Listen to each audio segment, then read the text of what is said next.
لا یەکەم ڕۆژی جەژنی ڕەمەزانی پیرۆزدا دانیشتوانی قەزای چەمچەماڵ وێڕای جەژنە پیرۆزە و سەردانیکردنی یەکتر ئاواتەخواز بن خوای گەورە خۆشی و ئاسوودەیی بەسەر دانیشتوانی هەرێمی کوردستاندا بڕێژێت. داواکاریش بوون ئەو چاکە و پەرستشانەی کە لە مانگی ڕەمەزاندا ئەنجامیان داوە خوای گەورە لیانی قبوڵ کردبێت.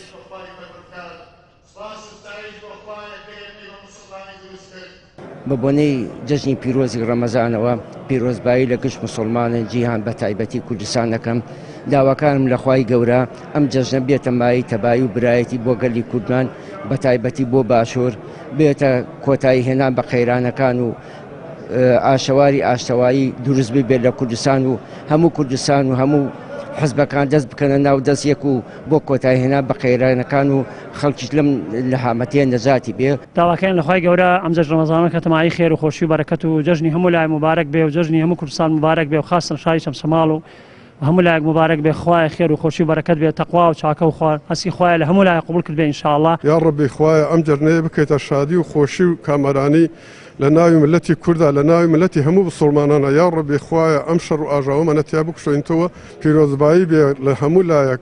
یا ڕەبی خوایە ڕۆژ و ڕۆژەکەمان لێ قبول کردێ.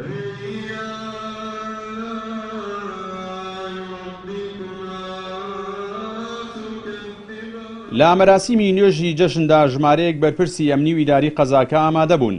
مامۆستایەکی یانیش ئاماژە بەوە دەکات پێویستە لەم جەژنە پیرۆزەدا لایەنە سیاسیەکان سەرجەم ناکۆچیەکانیان وەلا بنێن و بیر لە بەرژەوەندی میلەت بکەنە و کۆتایی بە قەیرانە دروستکراوەکان بهێنن.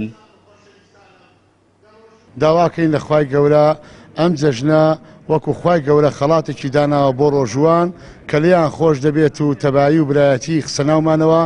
داواکەین لەم ڕۆژە پیرۆزە هەموو لایەنە سیاسەکانی کوردستان بە تایبەتی یەکڕیز بن بلا بن بۆ خزمەتی ملەتەکە. لەم جەژنی ڕەمەزانە لێرەوە پەیامی خۆم ئاراستەی حکومەتی هەرێمی کوردستان دەکەم کە حاڵ و گوزەرانی ئەم خەڵکە چاک بکات و لە ناو خۆشیانە برایەتێکی چاک دابنێن کە ئەم جەژنە بێتە مایەی برایەتێکی تەواوەتی بۆ هەموو لا ئینشاءالله. خوای گەورە دەفەرمێ ئینەمە المؤمنون ئیخوە.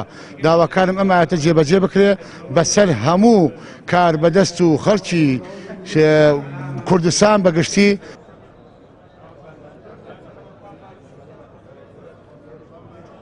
گەلی کورد لە مێژە گرنگی بە بۆنە ئاینیەکان بەگشتی و هەردوو جەژنی قوربان و ڕەمەزان بە تایبەتی داوە. ئەمەشەوە ئەسەلمێنێت کە کورد و ئیسلام دوو دوانەی لە یەکدانە بڕاون. جەلال جەباری کەناڵی ئاسمانی پەیام چەمچەماڵ.